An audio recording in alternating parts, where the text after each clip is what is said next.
Hey, what up, guys?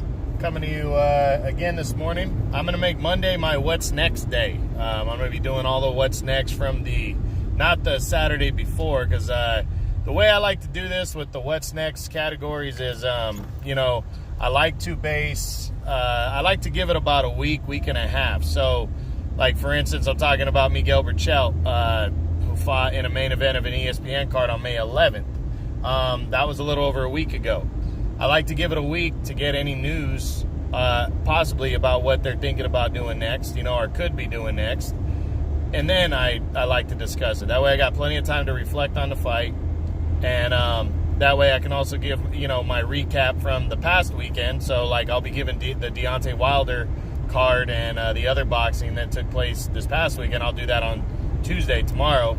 And then Wednesday will be my preview day. That way you guys have a couple days to look at the fights that are coming up. So I'm kind of going to stick to a schedule. That way you guys know what to expect and know that some videos are coming your way, and what days they're coming your way. So for my subscribers and my, and the guys that really pay attention and watch all these videos a lot, that's what I'm doing with that one. So anyway, let's get into my What's Next on Miguel Berchelt. He is the reigning WBC super featherweight champion. He's been champ for getting close to 2.5 years now. And he is the number one fighter at 130. He returned to fight for his first time this year on May 11th, a main event of an ESPN card, when he took on Francisco Vargas, former champion, in a rematch from their January 2017 bout when Berchelt beat down Vargas and scored a 11th round knockout victory, winning the WBC title and handing Vargas his lone defeat at the time. Now Vargas has 2 defeats, both to Berchelt. Berchelt just dominated Vargas again. He beat him to the punch, and just was landing the good, harder shots.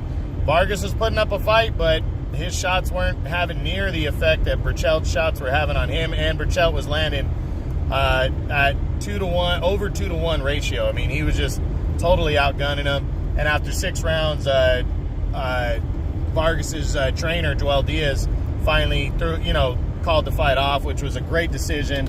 Way to look out for your fighter, because Vargas would have just ended up getting hurt even more. I wouldn't be surprised if Vargas retires after this. That's just my what's next on him. But really, let's ask the question: what's next for Miguel Berchelt? Well, the front runner is what they were talking about before and during the fight, and even after. It's a possible unification bout with WBO champion Masayuki Ito. And if you haven't seen Ito fight yet, this guy is a fun Japanese fighter to watch. He throws a lot of punches. He like Berchelt, came out of nowhere and pulled off an upset over a favorite, a guy who was the favorite, which was Christopher Diaz last year. He was a front runner to land a world title. He even fought in Florida and in front of a full-on Puerto Rican crowd. And he got upset against Ito, who went in there and dominated him for 12 rounds. He's made a successful defense already in December, and now he's fighting on May 25th is Ito against American Jamal Herring, where Ito is a sizable favorite. So that is the front runner for Berchelt. Berchelt wants to unify titles. He's already number one in the division. He wants to lock it down even more by unifying belts and make guys want to come and fight him. That's the best option for him right now.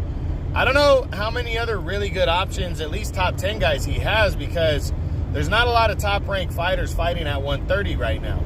And Miguel Berchelt has a co-promotional deal with Top Rank and ESPN. So there's a lot of guys. Golden Boy, I think, has a majority of the fighters. Golden Boy and Matchroom have the majority of the top 10 those guys fight on DAZN. Even Gervonta Davis has to invite up guys from 126 to make big fights with that, because again, it's what they call it, crossing the street. Guys willing to cross over and fight on the other networks. I think with the bigger fights getting worked out, and even fights like, for instance, Jose Ramirez and Maurice Hooker at 140, right now the rumor is Jose Ramirez, who's a top-ranked guy, could be going to DAZN to fight Hooker, who's a Matchroom guy. I love that kind of stuff, because these guys need to swallow their pride. The promoters and let their guys go. If the other side is willing, the other champion is willing to, his promoter and network are willing to pay more money than your network will, why not do the fight over there? Who cares? You know, I mean, make that money, because you bring your guy back. If he wins, you bring him back with 2 belts, you know, sometimes. And that's what I'm talking about here. These champions need to fight each other.